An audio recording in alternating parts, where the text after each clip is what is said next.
What's going on, everybody? Welcome back to a very special episode of Yammy Noob, and today it is special because I am getting to live with the Harley Davidson Pan America. I am very excited about this video because I have spent a bunch of time on motorcycles like this, and Harley has given this to us for a month to do whatever we wanted with it. So of course, I did some big trips on it. Of course, I have taken it on twisty roads. I've done basically everything that I would do with this motorcycle were I to own it, and I'm gonna tell you all about it today, so stay tuned. Now, in case this is your first living with that you are watching, let me tell you how this is gonna go. I normally break this down into 3 sections, a little bit of commuting, a little bit of twisty road riding, and then I do my final thoughts, broken up with some Discord Q&A, as well as my favorite and least favorite things about the particular motorcycle that I am reviewing. And today we are going to go ham, because unlike most of the opportunities I get to do this, I have put down thousands of miles on this motorcycle. And I've ridden hundreds of miles on other Pan Americas throughout the year. I have a ton of experience, and I am going to try to give you everything you need to know about this here motorcycle. And before I forget, I have made a plethora of Harley videos about this motorcycle, so go ahead and check those out if you want some more specific insights on what it feels like in the dirt, what it feels like on a twisty road. I have all of that in the channel's backlog. But that's enough gabbing. Let's get into this motorcycle. I'm gonna start us out with what it's like to commute on this motorcycle. Okie doke, guys. I know we're here today to talk about the Pan America, but I gotta take a second and shout out our beginner bike giveaway. The CRF 300L giveaway is wrapping up here in 3 days. This Friday at midnight, entries close, so if you want to get in to win this motorcycle, your time is running out. Click that link down below and head over to shop.yammynoob.com where you can get max entries for the month on any merch purchase if you use the code DUALSPORT. Again, that's any merch purchase and you'll get an entire month's worth of entries, which is a great way to catch up if you've been sleeping on this motorcycle. You're not going to want to miss out. The CRF is the perfect beginner bike for somebody looking to get started playing off-road, or a vet who wants to add another bike to the stable. You've got 72 hours to get your entries in by clicking that link down below and using the code DUALSPORT on shop.yammynoob.co for max entries on any merch purchase. Alright, back to Harley simping. Alrighty folks, welcome to your daily commute on the Pan America. So, before anybody gets a little upset if I'm not doing the same route that I normally do, which is usually all the way out to Cow Creek, I'm truncating this one a little bit because I have spent so much time in the saddle on this particular motorcycle that I could basically do this video without leaving the shop. Obviously I still need to go out and vlog, but I'm not going to go out into the hills super duper far. I want to keep this a little bit closer so I can focus more on the off the bike stuff, because I have spent so much time on this bike and doing so many different vlogs on it that if you want to check any of those out, I highly recommend doing that. However, I do want to talk about this motorcycle in its commuting capacity because I actually haven't done that yet. And one of the best little commuting highways here is actually Loop 360, because there's a lot of stoplights, and stoplight to stoplight, the best thing that I can say for the Pan America is that it is supremely comfortable. It is very easy to ride, especially if I chuck it into road mode, which I love the way that this bike changes the suspension and the throttle feel between the different modes. It works great. The tech package on this motorcycle, I'm going to say this probably a couple of times throughout the video, second to none. I love the tech on here, and Harley put a lot of work in. They certainly were just, they were just sitting in the back of the gym. They were just doing silent reps while everybody else was flexing. Harley put in some work to make this motorcycle, and I gotta give credit where it's due. The tech package here is really cool. However, there are some flaws with this motorcycle in a commuting capacity that I do have to acknowledge. First and foremost, if you put the motorcycle in sport mode, and you are running the Anarchy Wild front end, as I am, because we have, you know, the knobby tires on here. If you're just cruising around like 40-ish miles an hour, the suspension actually starts to chatter as the knobs hit this like resonant frequency. The front end starts to do this kind of thing. It's not like gonna throw the bike off balance or anything. It's just annoying because the ride isn't as smooth. Obviously that is gonna go away if you don't have the knobby tires on here, but for reasons I'll explain later, you should never take the knobs off this motorcycle, ever, never, ever. It's just better with the knobs on it. So unfortunately you do sort of have to suffer through it a little bit. I end up leaving the suspension in road mode because it absorbs the bumps from the suspension a bit, or from the tires a little better. But then I have my custom mode, which has sport mode throttle control. It revs just like it's in sport mode, but it has the comfort suspension. And that's another thing that's super cool about the technology from a commuter's perspective, is you can set up a whole bunch of different ride modes the way that you want it. In fact, actually, you know what?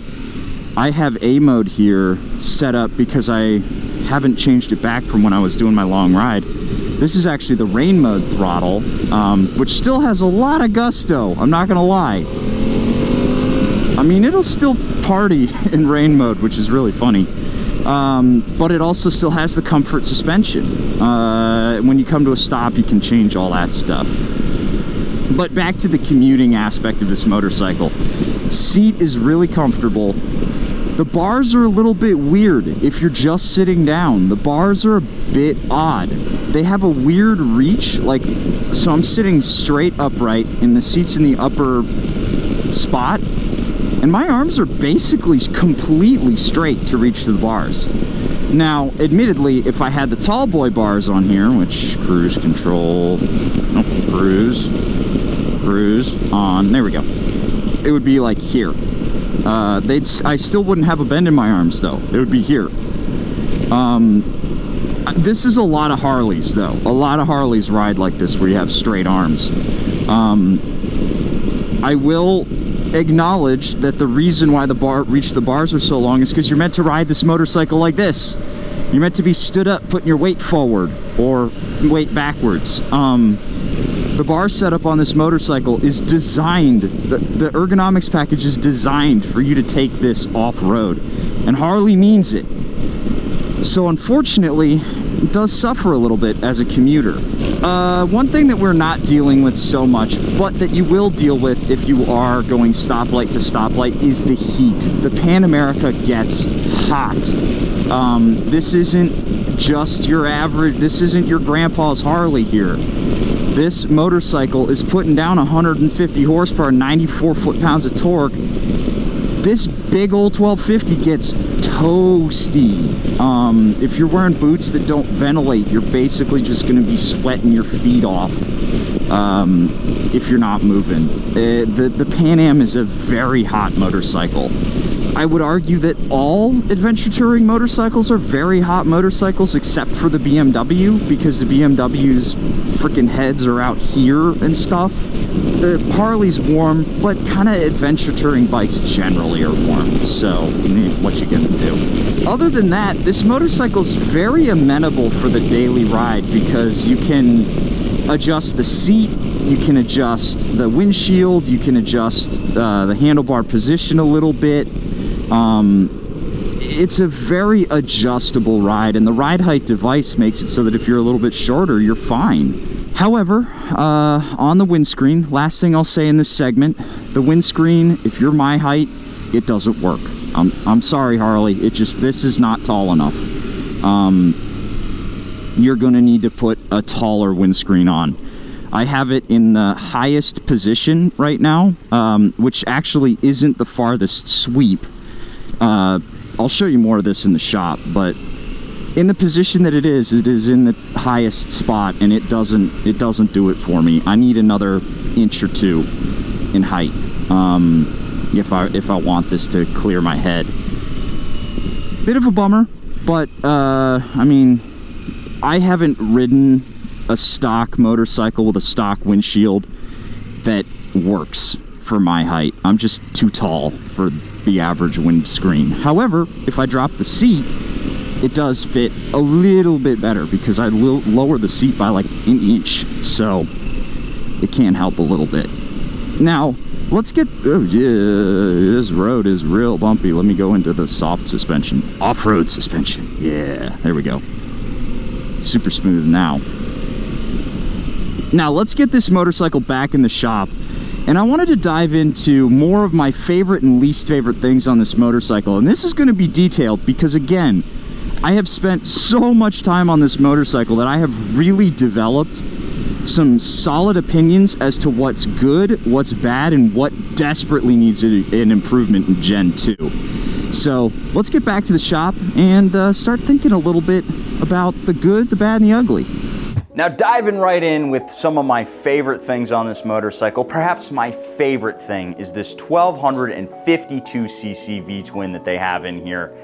This engine, it's unbelievable. First of all, it's awesome because it's just a really fun motor. It's putting down 150 horsepower and 94 foot-pounds of torque with one of the broadest spreads of torque that you're ever gonna get out of a V-twin. I mean, I cannot ride this motorcycle like a normal human being. I'm physically incapable of doing it because whenever I see an open road, I have sport mode and I have a throttle that goes all the way open and I giggle all the way to the red line. I love revving this motorcycle out, and again, I cannot stop having fun with this motor. Even Yam keeps telling me that I ride like an absolute nincompoop when I get on this bike just because it's so much fun and it makes me laugh. I also love this motor because of what it represents for Harley Davidson. This is where I gotta get a little bit heady here, but this is the company that makes a bunch of potato machines, and they have for like 100 years, and that's not a potato engine right there. This thing has more in common with a Ducati engine or a KTM engine than it does with a Harley engine. This thing is so cool.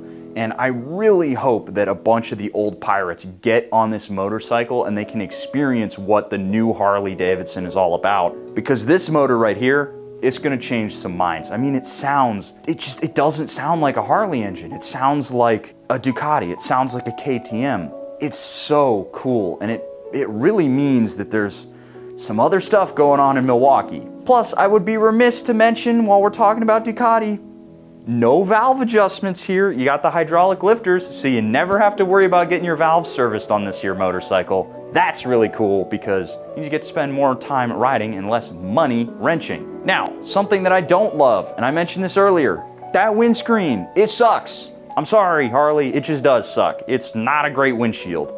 I was riding with one of their test riders who was a bit taller than I think he was 6'4", maybe 6'5" in his boots, and even he was struggling with that. He would admit that he rides up standing more than he does sitting down because the wind blast coming off of the helmet, it really sucks on this bike. It just does. If you're my size or taller, you need to get a new windscreen. But Spite, adjust the windscreen, right? Well, this is the lowest position, this is the medium position, and that is the tallest position. The irony being, the tallest position is not any taller than the medium position. It's just tipped further back. Why? I don't know. Don't get it. It just doesn't work. And let's be honest here, while we're talking about the windscreen, that adjustment lever is archaic, especially when the BMW has like a twisty knob that just makes it adjusting really easy. I'd like to see that updated for Gen 2. Another thing that has to be updated for Gen 2, and I've talked with the guys at Harley, and they have told me that this is better than the pre-production models that I was riding. It's not. That cannot be there on Gen 2. It just can't. This is not a good setup. Now, let's explain what's going on here. So, the guys at Harley wanted to have these quick detach wind guards here because They're worried about you riding around and going off and busting your wrists like this on a proper bark buster. That doesn't happen, guys. I've been riding off-road. I've crashed a bunch of bikes off-road that have proper bark busters. I've never had that problem happen. I've never seen anybody who has that problem happen. It seems to me like the Harley guys read a forum post one time about somebody whose buddy broke his wrist doing that, and then they decided to do this. And on a bike where you have a Brembo brake lever and what is undoubtedly an expensive Harley Davidson clutch lever, this is stupid. I've thought this ever since I got on this motorcycle. Production, pre-production, this is a dumb decision. If you buy a Pan America, do yourself a favor, buy actual bark busters. And Harley, please, for Gen 2, let's have real bark busters on here. That's not gonna cut it. Now last up, let's talk about something fun since I have been dogging on the bike a little bit here. One of my favorite things on this bike has to be the technology. This bike has great technology. It has everything that it needs to compete with the other flagship motorcycles, not least of which is the adjustable ride height device on here, which causes the ride height to rise and lower automatically in a way that you'll never notice, and it makes the bike more accessible to shorter riders. And that's awesome because short riders have a harder time getting on big ADV bikes than somebody my size, and more people on ADV bikes is better. But you also have to play with the rider modes. The adjustability in the rider modes, Off-Road Plus makes this motorcycle. The amount of stuff you can do in Off-Road Plus mode is beautiful. You have to try it out on this thing. Makes you feel like a damn superhero. But that does make me think that if the Off-Road Plus mode is so good that perhaps the Harley has a little bit of a dirty little secret going on. So we're gonna try something a little bit different today, and I'm gonna script up my thoughts for this segment. Usually this is where I talk about the Twisty road performance, and like I mentioned, the Pan America has a dirty little secret. I said this the first time I rode the bike back in Sturgis, but the Pan America is a better bike off-road than on. Why? Well, remember those funky ergos I mentioned in the commuting segment? Yeah, those ergos are funky because you're not supposed to sit on the bike. You're supposed to be standing. The weird chattering in the front end on the street, it doesn't happen in off-road mode. Of the flagship ADV bikes, there's only one where I'm comfortable saying that it is meant to party off-road, but let's examine why. First, on the side of the tire, the bike is a bit slow. Yeah, it isn't helped that ours is on knobby tires, but I've ridden both the Sport Touring tires and the knobs, and I can say that the improvement is minimal. The Sport Touring tires just don't wander at high speed. Not only that, but the bars being in a weird place makes you end up having to reach for the grips when you're turning. It's not bad, don't get me wrong, but the BMW handles better on the pavement. I would reckon the Duck does too. On the highway, it's fine. It does everything it needs to, but I don't think it's gonna blow you away. If you want some highway impressions, you can go check out my road trip vlog where I put down damn near 2,500 miles going from San Diego to Fresno through Flagstaff and Albuquerque, Roswell, New Mexico, and then finally arriving back in Austin. There are more comfortable cross-country motorcycles, I'm just gonna say it. But then when you take the bike off-road, all the problems with the weird ergos, the handling, even the heat from the engine and the bad windscreen placement disappear. The bike pivots around its center really well. It'll slide the rear as far as you want it to, and as long as you're not doing any single track or Jeep trail stuff, the Pan Am can certainly handle some tougher trails. I'm not suggesting you chuck it down a double black diamond or anything, but it's not just a gravel road princess. Harley did so much work nailing the off-road performance that they sacrificed the on-road riding experience. For me, I don't care because I'd rather ride off-road anyway, but it does mean that the bike is going to have a less impactful first impression. It's really not going to wow you unless you've only ever ridden M8 baggers, since no Harley salesman in their right mind is going to hand you the keys to a shiny new Pan Am and let you take it to a gravel pit on a test ride. If you're gonna get one, you're going to have to trust me that it all comes together once you get it off-road. Now, let's get this video back on track.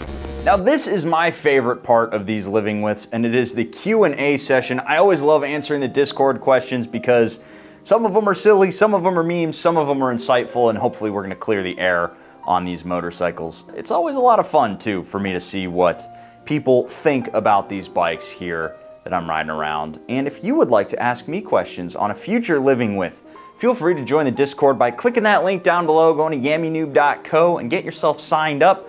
You'll get entered to win some motorcycles, get discounts on buying a motorcycle, discounts on renting a motorcycle, discounts on basically everything motorcycle related, and you'll be able to hang out with us in the Discord channel. So without further ado, let's dive right on in, see what the Discord boys have to say. So, there's this dude who showed up kind of first time asking some questions in any of these. This guy called Yammy Noob, he says, can it go highway speed?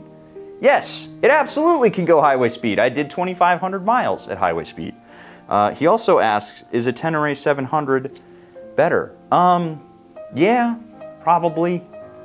I'm capable enough to admit that if you really want to go off-road, a Tenere is better, but this is a ton of fun. Now, let's get serious. Will my dad love me if I buy one? I'm sorry, bud. No, you're never going to be able to buy your dad's love. Okay, seriously, getting serious now. Does it make potato sounds? This is Archduke of 125cc's who probably needs some potato sounds in his life. Or do they have a Screaming Eagle package for that? So first of all, there is a Screaming Eagle package. It is muffler back though, it's cat back. So you retain all this stuff, I think, I'm pretty sure. And then you have a exhaust can that's about that long. The Screaming Eagle package, it's not significantly louder, it's just not. Personally, I wouldn't need it to be super loud, especially if you're gonna do the touring part of adventure touring, but if you're just going off-road, sure, let it be loud. It is not gonna make potato sounds though, because it is just not tuned that way, not a single crank pin. In fact, it sounds more like a Ducati, like I said before. Bo, what do you actually really dislike about it, but lie to yourself and say it's a feature, not a bug? So something that I dislike that I will lie to myself and say it's a feature, not a bug, is the handlebars. I mentioned this just a second ago in that little scripted piece, but the handlebars on this motorcycle feel real odd. You're riding around like this all the time, and it feels better when you stand up, so I'm gonna say that it's designed for standing up, but it's probably just bad handlebar design. I don't know, I could be wrong. Maybe I'm reading the situation right. They designed the handlebars for off-road riding.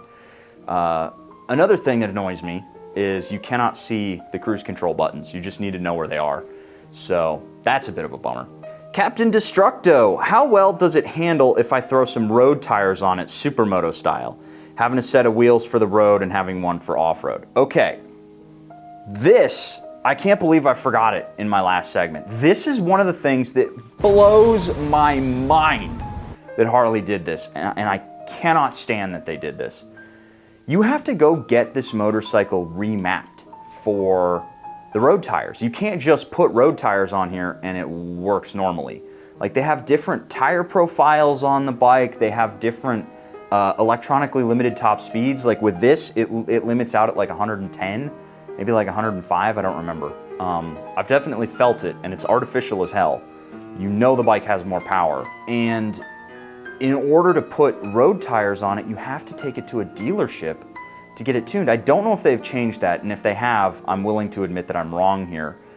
But wow, that's dumb. Also, the bike is tuned for the Anarchy Wilds and whatever the touring tire is. I don't remember off the top of my head. I think it's some Michelin something or other. The bike's tuned for that, so you can't put like Pirelli Rally Scorpions on here. Personally, if this were my bike, I would leave it in the off-road tune setup, and then I would just run Pirelli Rally Scorpions and just damn the consequences, because they're a more long-lived tire, more road biased tire than these Anarchy Wilds. Not that the Wilds are bad, they just don't feel great. So it's a long-winded answer, but no, you can't just have two different sets of rims for this. That needs to change for Gen 2. Rip City, how does it do with light off-road riding? If you're doing light off-road riding, hell yeah. Love the Pan America for that.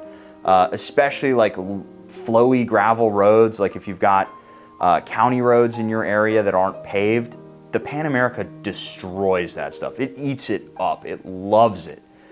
Even some more technical stuff, I wouldn't say like Jeep Trail stuff. You're gonna want a dual sport for that. But anything that gets a little bit interesting, the Pan America is pretty fun over. I would probably throw the Pan Am at anything I would throw my KLR at, to give you an idea. This is a good one. Stardust, is it sexier than a BMW GS in front of a coffee shop? No, it's just not. The Pan America is a cooler looking motorcycle. Admittedly, this is a subjective thing.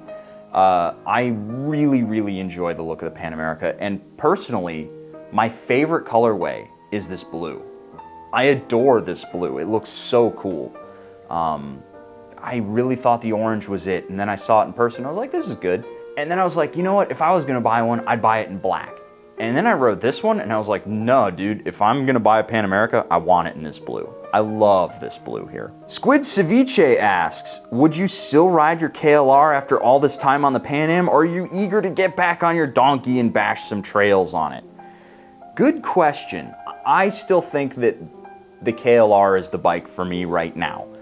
And I'll tell you why. First of all, I'm still learning a lot, and throwing this bike on the pavement, or the dirt, so to speak, is not going to make me sad, but I don't care if I bust up the KLR. There is still that part of me with a bike like this where I look at it and I'm like, shoot, if I jack up the ride-by-wire throttle, or if I mess up one of the fork legs or something, boy, that's gonna be a big ticket. I ride my KLR really hard. I beat the hell out of that motorcycle. I literally just rode it through a tree the other day. I still would feel a little sad if this was my Pan America and I smashed the crap out of it. I probably would, just because that's what it's built for, but you might still have one of those big expenses come up where, you know, it just bashed wrong and all the lights went off, you know? That does scare me just a little bit. But then again, I have flipped a Pan America over at like 30 miles an hour and it did fine. So who knows? Maybe it's just built real tough. Basil, why didn't they put MPG on the screen options? Does have everything else. Mostly because your MPGs on this motorcycle are going to suck. On the highway, I was probably getting like 30 to 40.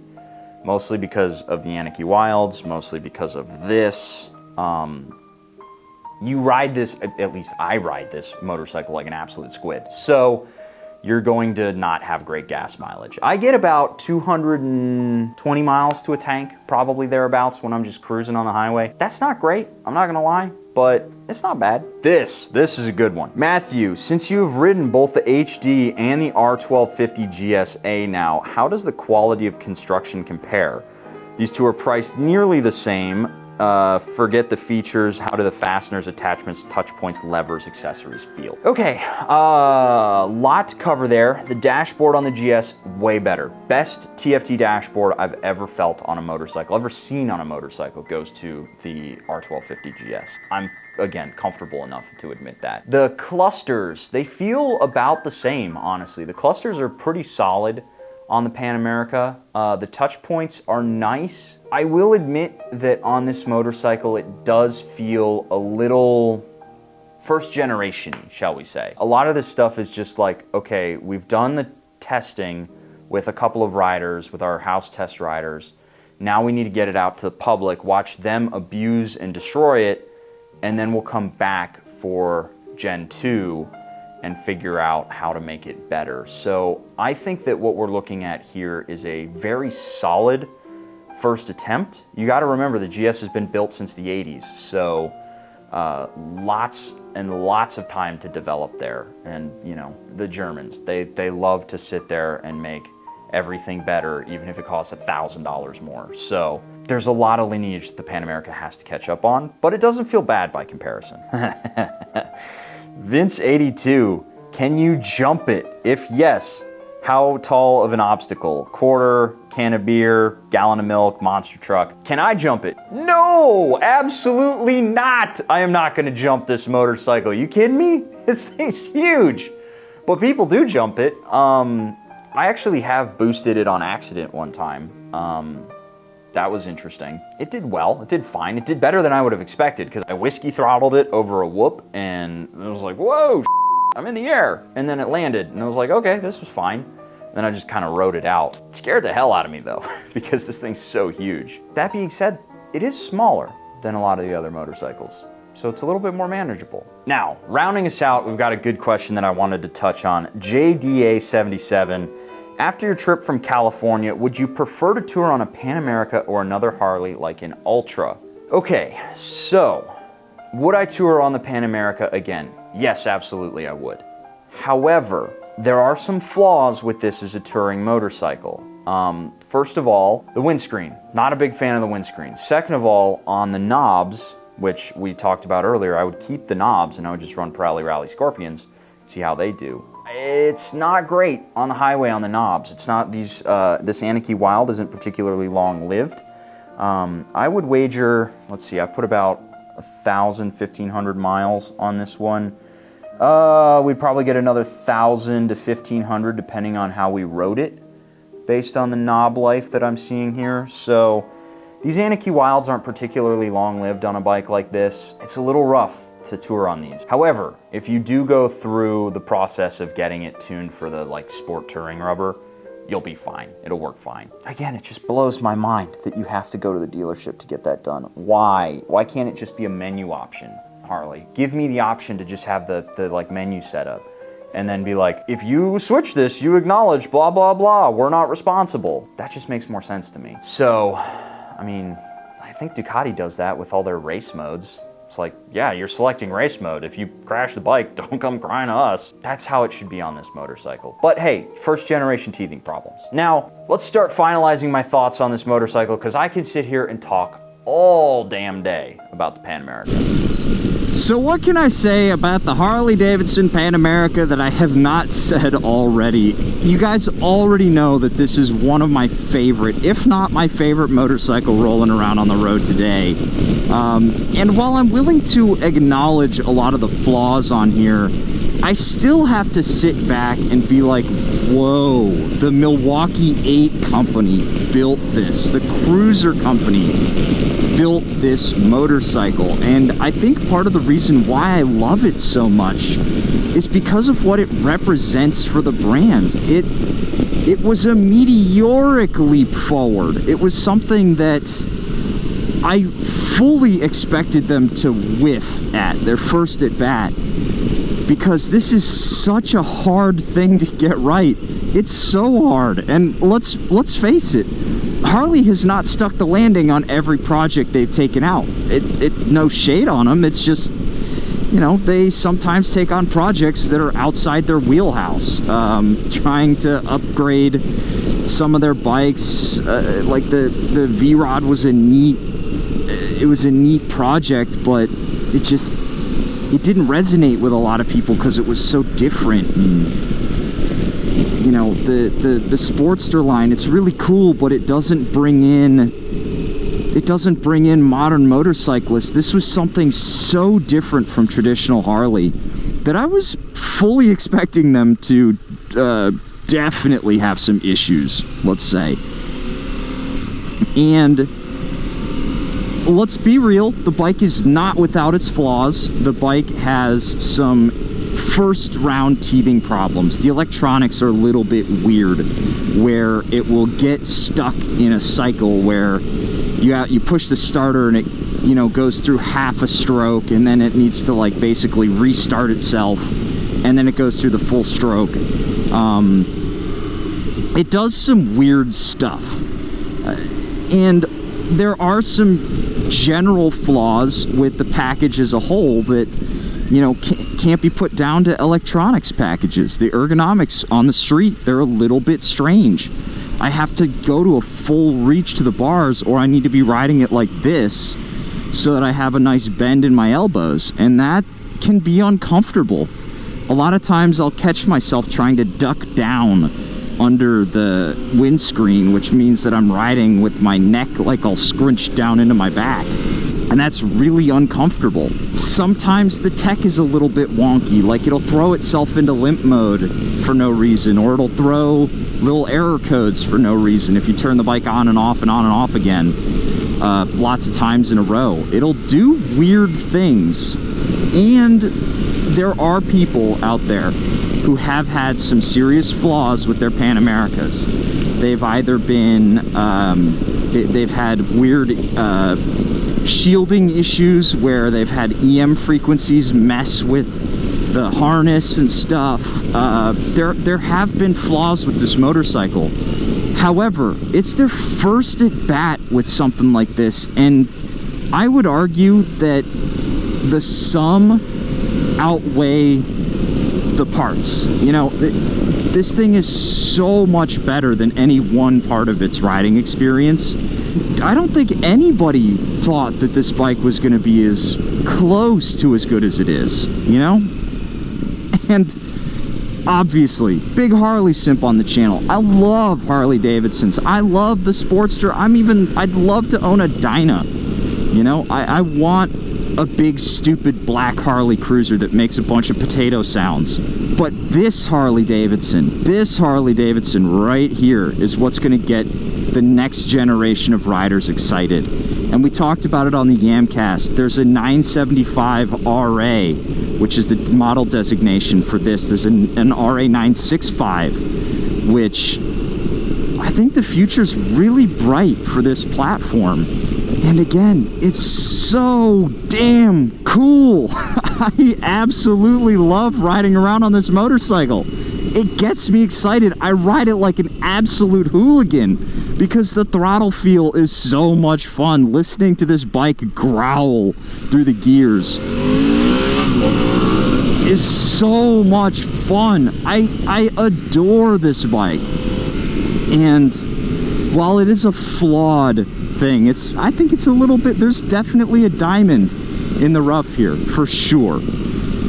Now, I have to give it my final rating, and I'm gonna give you 2 ratings for this one. I'm gonna give it to you if you're primarily using this as a street bike, and if you're going to use this as it's meant to be, which is an on-road, off-road motorcycle. So, if you're just on-road, this thing's only gonna get like 6 or 7 screaming eagles out of, you know, I don't know, 6 American flags. It's really not a very inspiring platform on the street.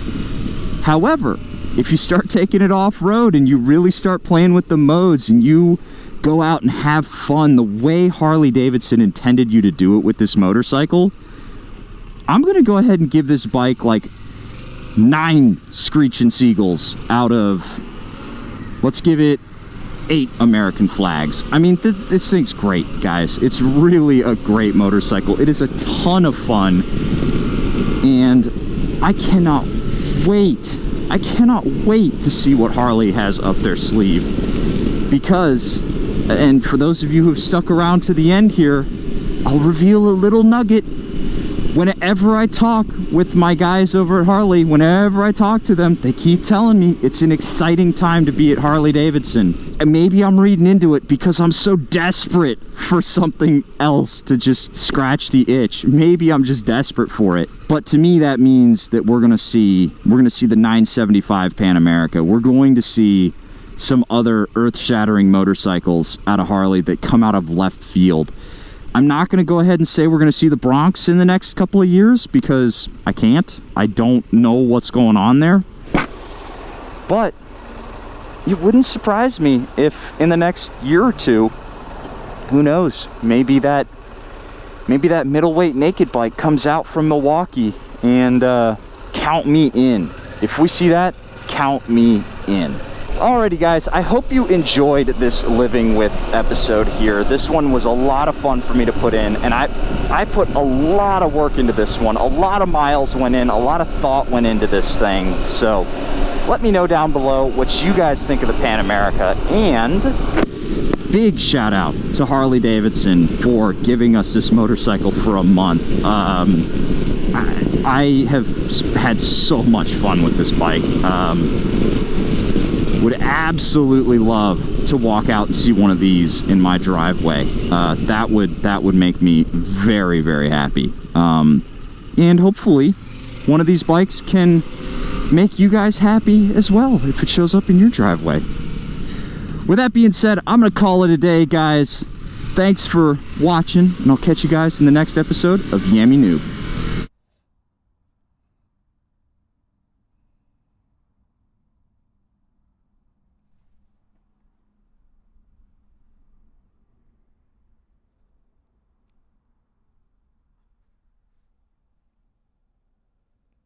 Keep watching Yammy Noob!